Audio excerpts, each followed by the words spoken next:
नमस्कार, आदाब, सत श्री अकाल। आज मैं आपका मेरा फार्मेसी ऐसा चैनल में तहे दिल से स्वागत करता हूँ। अक्सर देखा गया है कि जब भी सर्दियाँ शुरू होने लगती हैं तब हमें खांसी, जुकाम, गले में खराश, आंखों से पानी आने की परेशानियाँ होना शुरू हो जाती हैं, जिसको कम करने के लिए हम तरह तरह के सिरप का सेवन करना शुरू कर देते हैं, जिनमें से अधिकांश शुगर फ्री नहीं होते। उस परिस्थिति में डायबिटीज पेशेंट को वह सिरप देना काफ़ी नुकसानदायक भी हो सकता है। आज मैं इसी समस्या को हल करने के लिए आपको अस्टाकाइन सिरप के बारे में बताने जा रहा हूँ। अस्टाकाइन सिरप वैसे तो ड्रॉप फॉर्म में भी आता है, जिसका सेवन बच्चों के द्वारा किया जाता है। आपको बाजार में अस्टाकाइन सिरप अलग अलग कॉम्बिनेशन में भी मिल सकता है, जैसा कि अस्टाकाइन, अस्टाकाइन DS, अस्टाकाइन LS और अस्टाकाइन P ड्रॉप। वैसे तो अस्टाकाइन का मुख्य काम सूखी खांसी, जकड़न, नाक बहने, छींकने, जुकाम जैसी परिस्थिति में लिया जाता है।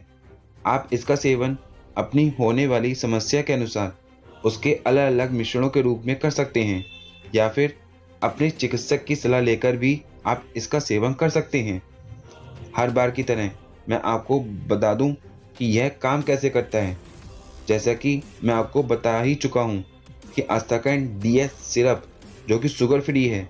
अस्टाकाइन सिरप में मुख्यतः 3 दवाओं का मिश्रण होता है, जैसा कि फेनिलेफ्रिन, क्लोरफेनेरामाइड मैलेट और डेक्स्ट्रोमेथोर्फिन हाइड्रोब्रोमाइड। आइए जानते हैं कि इनकी खासियतों के बारे में। फेनिलेफ्रिन जो कि बंद नाक को खोलने का काम करती है, जिसे नेजल डिकंजेस्टेंट भी कहते हैं। यह छोटी रक्तवाहिकाओं को संकरा कर देता है, जिससे नाक की समस्या से तुरंत आराम मिल जाता है। क्लोरफेनेरामाइड मैलेट यह एंटी एलर्जिक का काम करता है, जिससे नाक बहने, आंखों से पानी आने, छींक आने जैसी समस्या से राहत मिलती है। डेक्स्ट्रोमेथोर्फिन हाइड्रोब्रोमाइड एक प्रकार का कफ एक्सपेक्टोरेंट है, जो मस्तिष्क में कफ सेंटर के कार्य करने की क्षमता को कम करके खांसी से राहत देता है। अस्टाकाइन सिरप को लेते समय आप कुछ बातों का जरूर ध्यान रखिएगा। आप जब कभी भी सिरप का सेवन करें तो आप उसे एक निर्धारित मापने वाले स्पून या कप की सहायता से ही लें। आपको सिरप का या ड्रॉप का सेवन सिर्फ कुछ समय के लिए ही करना चाहिए, जब तक आप ठीक ना हो जाते, ताकि आप इसके ज़्यादा सेवन करने से इसके आदी ना बन जाएं। आप गले को लुब्रिकेंट मतलब गीला करने के लिए सिरप का सेवन करने से पहले तरल पदार्थ जरूर पिएं।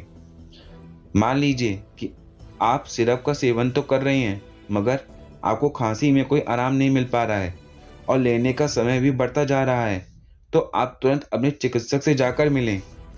हो सकता है कि अस्टाकाइन सिरप को ज़्यादा समय तक लेने से आपको इसके द्वारा होने वाले साइड इफ़ेक्ट्स देखने को मिल सकते हैं, जैसा कि आपको उल्टी सी लग सकती है, आपको भूख कम लग सकती है, आपके सिर में दर्द भी हो सकता है। एक बात तो मैं आपको बताना भूल ही गया, ड्रिंक करके आप इसका सेवन कतई ना करें।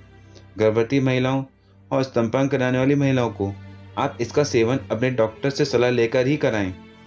किडनी पेशेंट और लीवर पेशेंट डॉक्टर की सलाह लेकर ही इसका सेवन करें।